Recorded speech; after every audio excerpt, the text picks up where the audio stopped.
Hola, no te quiero hacer perder mucho el tiempo, así que voy directa al grano. Si quieres escuchar el audiolibro completo, echa un vistazo al enlace en la descripción. Podrás disfrutar de una prueba totalmente gratuita que te dará acceso a un amplio catálogo de audiolibros. Pero espera, que hay más. Por si todavía tienes dudas, a continuación te dejo con un pequeño fragmento del audiolibro.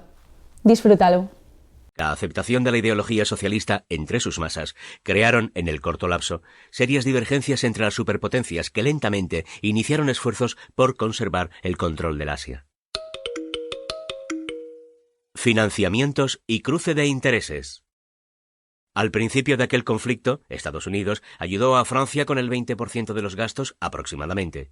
Luego, convencido de la importancia de bloquear los intereses de la Unión Soviética, aumentó sustantivamente su participación.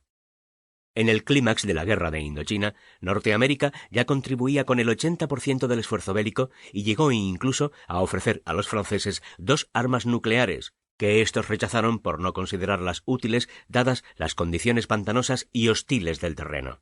Además, Vietnam no era Japón. No tenía espacios terrestres amplios ni ciudades de alto desarrollo. La mayoría de los vietnamitas vivía en la miseria y en asentamientos precarios, por lo que pensar en una bomba de destrucción masiva hubiera sido un genocidio de consecuencias incalculables. Francia quería armas y apoyo logístico, algo que Estados Unidos rehusó. Sin embargo, el presidente Eisenhower envió asesores y ayuda especialmente aérea bajo la modalidad de helicópteros y aviones. Paralelamente, ocurrieron una serie de hechos que agravan las cosas en Asia. Estados Unidos presenció con alarma la victoria del comunismo en China en 1949 y los terribles episodios de la Guerra de Corea del año siguiente. Con la ascensión del socialismo, el régimen chino de Mao Zedong destinó esfuerzos para unir en un solo bloque a otros países socialistas, caso Vietnam, en su lucha contra el capitalismo. Para el efecto, invirtió en armas, potenció y adiestró, con la venia de la Unión Soviética, el Viet Minh, el cual se convirtió en poco tiempo en un moderno y potente ejército comandado por el legendario general Vo Nguyen Giap, o simplemente conocido como Giap. La guerra por Indochina llevaba ya 4 años cuando inesperadamente se transformó en un conflicto de intereses.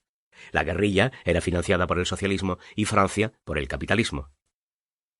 Así las cosas, una guerra que debía haberse decidido en el poco tiempo terminó desencadenando un problema enorme. Hacia el año 1953, la guerra por Indochina había entrado en su fase decisiva. Pese a la resistencia del Viet Minh, la superioridad militar francesa ya se hacía evidente. Buscando cercarlos definitivamente, los franceses estaban fortaleciendo sus defensas alrededor del delta del Río Rojo, cuyo centro era Hanoi, y preparando una serie de ofensivas contra la zona ocupada por el Viet Minh al noroeste de Vietnam. El plan era disponer de una serie de fortificaciones, incluyendo la zona de Lai Chau, junto a la frontera china, Nha San, al oeste de Hanoi, y Luang Prabang y la meseta de los Jarros al norte de Laos. Enterados los hombres de Giap de las intenciones europeas, decidieron atacar. Esa misma primavera, Giap lanzó una furibunda ofensiva contra el fuerte de Nam Sam. Después de duros combates, que duraron días, el Viet Minh fue derrotado con miles de bajas. La derrota de Giap puso en real peligro el éxito de su ejército. Fue en ese momento cuando los franceses empezaron a pensar en la región del Dien Bien Phu como escenario final para la guerra. La experiencia adquirida sobre el Viet Minh les daba la certeza sobre algo que habían observado desde que comenzó la contienda. En las batallas a campo abierto, la superioridad material francesa se había impuesto siempre a las guerrillas vietnamitas, por lo que éstas habían evitado sistemáticamente este tipo de encuentros. Tras el desastre vietnamita de Nha Sam, el ejército francés decidió crear una base de iguales características, pero con mejores defensas para quebrantar definitivamente al Viet Minh. El desastre francés. La batalla de Dien Bien Phu. Dien Bien Phu fue finalmente el lugar escogido. Entre todos los lugares estudiados, se decidió que sería el mejor.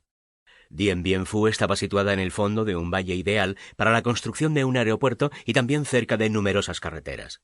El objetivo estratégico francés estaba en cortar las comunicaciones de los guerrilleros con Laos, país del cual ya controlaban sus zonas montañosas y que era su nexo con el exterior. Los franceses sabían de la necesidad que tenían los guerrilleros de no perder aquella zona clave y por ello planearon atraerlos para un combate final. Al estar las carreteras del país